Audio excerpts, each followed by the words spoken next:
Gurudev, Deepavali is such an important festival and I can see so many lights behind you. Could you tell us, is there a deeper significance to the story of Deepavali? You see lights only behind me. I see lights in every one of you. Gurudev, is there a deeper significance to Diwali than just Rama coming home? See, Diwali is celebrated in this month. Kartik month begins now. The whole month people keep lamp in front of their house. One reason is it's one of the darkest months of the year in this hemisphere. From January onwards, end of December, January onwards, Uttarayana begins. This is end of Dakshinayana. Dakshinayana is when sun is in the south. And when it starts moving to the north, that is in January 15th, then more light is obviously there. And these months are when there is not much rain, supposed to be no rain, so you could keep the lamp. After this, there will be too much wind. Before this will be rainy season. So this is a season when people keep lamps. One whole month they light lamps and keep in front of their homes. And Diwali is a festival which is associated with many incidences, not just Rama coming home. Of course, Rama came home and the entire Ayodhya, they lit lamp and celebrated Diwali. But it's also connected with Lord Krishna. In the south, it is celebrated one day earlier.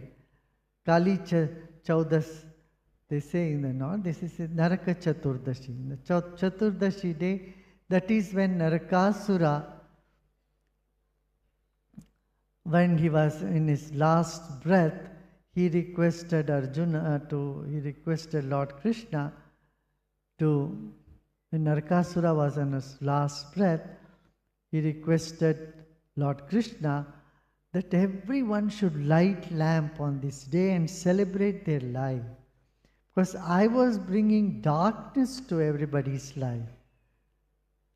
I never brought happiness to anybody. I only made everyone miserable.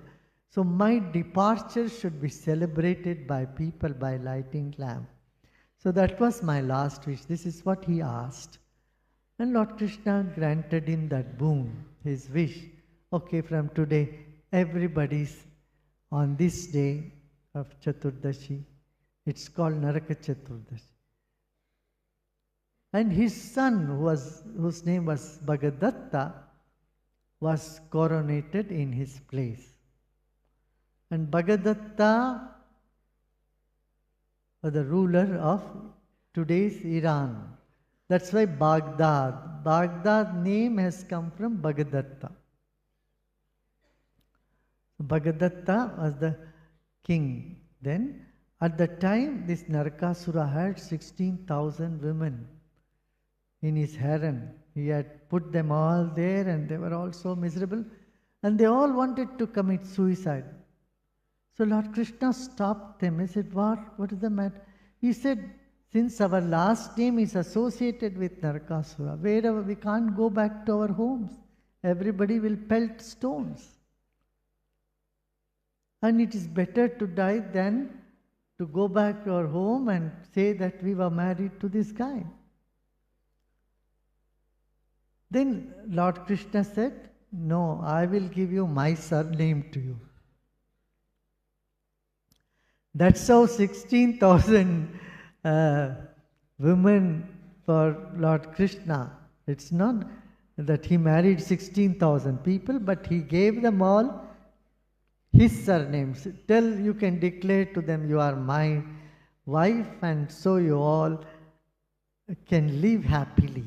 So that's how the queens of Narakasura, Later on, they became gopis and started celebrating Krishna's glory in every village they went around. So this is associated. Like that, there are many incidences associated with Deepavali. It's also associated with Bali Chakravarti in the Vamana Avatar. Vamana Avatar, the Bali Chakravarti, he went to the Patal Loka, Bali Padhyami. The next day of Deepavali is called Bali Padhyami. So, many stories are associated. Main thing is, Lord Buddha said, Appa Deepo Bhava. Be a light unto yourself. You become a light yourself. Yeah. Just lighting a lamp, not enough.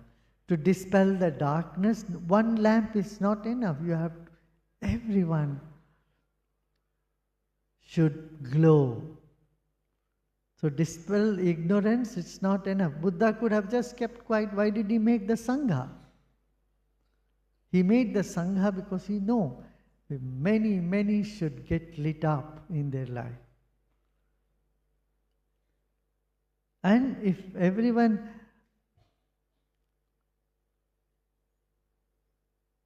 if not everyone, at least more and more people are awakened, the society will be a happy society. So knowledge is the light. Knowledge is the light.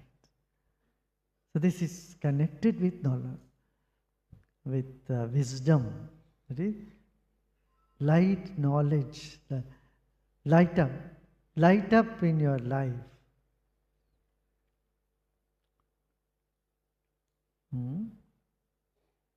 Be a light to everybody around you. Spread light.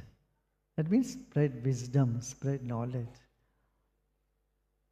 And then you distribute sweets. Sweetness. Be sweet to people around you.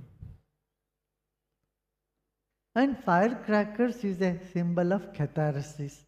That is, you are holding something about someone in your mind, and when you see a firecracker burst, you find some relief inside of. So you just burst some firecracker out. You don't burst yourself. You know, usually people, when there are things are too much on their head, they say, I feel like I will burst. Haven't you heard this dialogue? What people say? I feel like I will burst up. So you say, okay, you burst something, and that sense of burst, something is bursting, that brings a sense of relief. So I used to do firecrackers. These are all, they had a lot of psychological significance, you know. And that is the day when in villages, even if you are an enemy to somebody or someone is your enemy, you go and distribute sweets to them also. So when you distribute sweets, a day when you meet each other and distribute sweets, and you forget all the bitterness that you had with them in the past. See, life in interactions, you get along with people, and then same people they may turn against you, or you may turn and go against them. You don't like them. And to put an end to all that, Diwali is celebrated because we understand you are light. Appa Deepo, Buddha said, you become a lamp unto yourself, light unto yourself. So it is associated in so many ways. The main purpose here is to make life a big celebration. And do that too in the darkest time of the year. Yeah.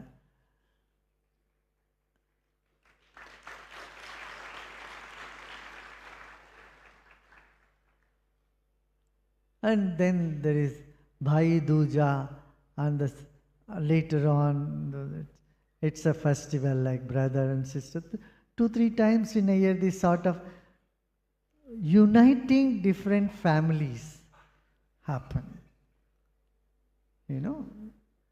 So it's a social, religious, spiritual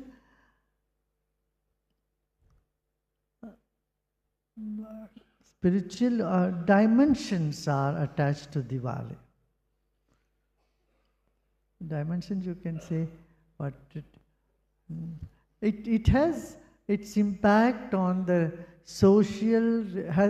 Diwali has been having an impact on the cultural, social, religious, of course, on spiritual aspects of human life from long time.